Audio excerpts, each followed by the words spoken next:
வாரம் மிகவும் எதிர்பார்ப்பை ஏற்படுத்தியிருக்கும் வாழை திரைப்படம் எப்படி இருக்கிறது பார்ப்போம் வாருங்கள். ஒரு அருமையான கதை சொல்லியான இயக்குனர் மாரி செல்வராஜ் நெஞ்சை தொடும் அளவிற்கு இன்னொரு கதையை வாழையின் வாயிலாக பதிவு செய்திருக்கிறார்.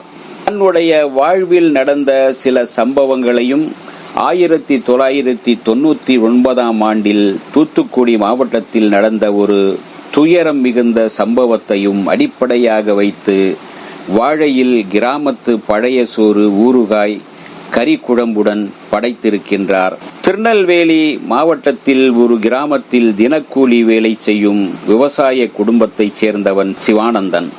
அப்பாவை சிறு வயதிலேயே இழந்தவன். அவனது அம்மா அக்கா லாரியில் அருகில் உள்ள ஊருக்கு சென்று வாழைத்தாறுகளை அறுத்து தலையில் சுமந்து வந்து ஏற்றுகின்ற வேலை செய்கின்றனர். விடுமுறை நாட்களில் சிறுவன் சிவானந்தனும் அவனது வகுப்பு தோழன் சேகரும் கூட அந்த வேலை செய்ய நிர்பந்திக்கப்படுகின்றனர். வேறு வழியின்றி அவர்களும் சென்று அந்த வாழைத்தாறுகளை சுமந்து மிகவும் அவதிப்பட்டு வருகின்றனர். விடுமுறை நாளான ஒரு சனிக்கிழமை நாளில் அம்மாவை ஏமாற்றிவிட்டு பள்ளி ஆண்டு விழாவிற்கான நடன ஒத்திகைக்கு போய்விடுகிறான் சிவானந்தன். அந்த சனிக்கிழமை நாளில் தான் ஒரு விபரீதம் நடக்கின்றது. மிக துயரமான ஒரு சம்பவம் தான் அந்த கிளைமாக்ஸ் காட்சி. மனதை உருக வைக்கிறது. படம் பார்க்கிறவர்களை கலங்க அழ வைத்து விடுகின்றார் மாரி செல்வராஜ். முதல் பாதி பள்ளியில் நடக்கும் சம்பவங்கள் பசுமையான நினைவுகள், கலகலப்பானவை, ஒவ்வொருவரையும் அந்த நினைவுகள் அசை போட வைக்கும் என்பது உண்மை. மறுபாதி வாழ்க்கைக்கும் யதார்த்தத்துக்கும் இடையிலுள்ள தூரத்தை உணர வைக்கின்றன. பூவையும் கொடியையும் வரைந்து வைத்துவிட்டு எனக்கு பிடித்த டீச்சர் பூங்கொடி டீச்சர் என்று சொல்லுவதும் பூங்கொடி பற்றிய பாடலை கேட்டு பாடுவதும் ரசிக்க வைக்கும் காட்சியும். அது மட்டுமல்ல, இந்த காட்சியின் வாயிலாக ஒவ்வொருவரின் பள்ளி நாட்களிலும் ஒரு பிரியமான டீச்சர் இருப்பார்.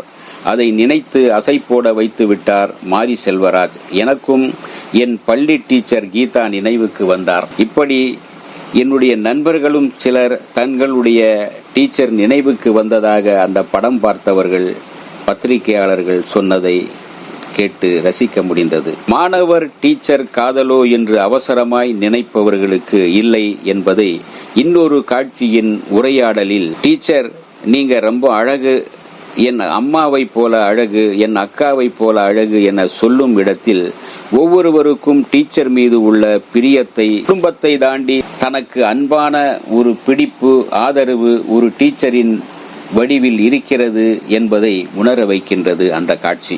பூங்கொடி டீச்சராக மிக அழகாக ரசிக்கும்படி நிகிலா நடித்து கொண்டாட வைத்திருக்கிறார். நண்பன் சேகராக வரும் ரகு அருமையான துருதுருப்பான தோழன், ரசிக்க வைக்கின்றான்.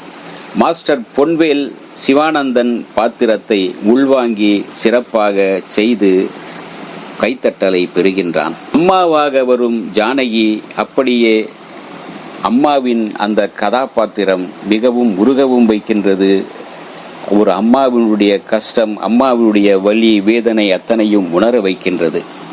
ஒவ்வொரு வீட்டிலும் ஒரு அக்கா தம்பிக்கு என்று தன்னால் ஆனதை செய்யவும் விட்டு கொடுக்கவும், தம்பிக்காக தன்னுடைய அன்பை பரிமாறும் அக்கா ஒவ்வொரு வீட்டிலும் இருப்பார்கள் என்பதற்கு இந்த படத்தில் வருகின்ற அக்கா திவ்யா துரையும் கலையரசனும் மிக அருமையாக சிறப்பாக நடித்திருக்கின்றனர். இந்த படத்திற்கான நட்சத்திர தேர்வு மிக சரியானவை, பொருத்தமானவை. அது மட்டுமல்ல, கிராமத்து ரியல் நடிகர்கள் அசித்து இருக்கிறார்கள் என்றுதான் சொல்ல வேண்டும். சந்தோஷ் சிவனின் இசையும் பாடலும் நெஞ்சில் நின்று தாளாட்டுகிறது, மனசை கொண்டாட வைக்கிறது. தேனி ஈஸ்வரின் கேமரா அந்த திருநெல்வேலி மாவட்டத்தையும், அங்கு உள்ள அழகையும், அந்த பள்ளியின் நிகழ்வையும், அந்த வாழை தோட்டத்தையும் மிக அழகாக மனசுக்குள் பதிவு செய்திருக்கின்றார். மருதாணி இட்டுக்கொண்டதின் மூலமாக தங்கள் காதலை பார்வையால் பரிமாறிக்கொள்ளும் திவ்யா கலையரசன் காதலை இன்னும் கொஞ்சம் நீட்டிட்டிருக்கலாம், இன்னும் கொஞ்சம் நாள் அவர்கள் காதலித்திருக்கலாம். ரசிக்க வைத்திருக்கும் அந்த காட்சி படத்திற்கும் இன்னும் பலம் சேர்த்திருக்கும் என்றுதான் நினைக்க தோன்றுகிறது. தன் தந்தையைப் போலவே கூலி உயர்வு பற்றி பேசும் கம்யூனிஸ்ட் கலையரசன் தன் அக்காவை மணந்து கொள்ள வேண்டும் என்று சிறுவன் சொல்லும் இடம் ரசிக்க வைக்கின்றது. அக்கா மீது அவன் கொண்ட பாசமும் புரிய வைக்கின்றது. வாழையில் ஒரு அழகான வாழ்வியல் படத்தை படைத்திருக்கின்றார் மாரி செல்வராஜ்.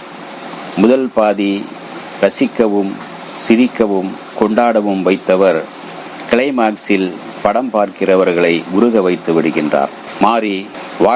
மாரி செல்வராஜின் கைவண்ணத்தில் வந்த இந்த வாழை நம் வாழ்வில் ஒரு திருப்பத்தை அல்ல, நம் வாழ்வில் ஒரு நிகழ்வை நினைத்து பார்க்க வைக்கின்ற படமாக அமைந்திருக்கின்றது. பார்க்கலாம்.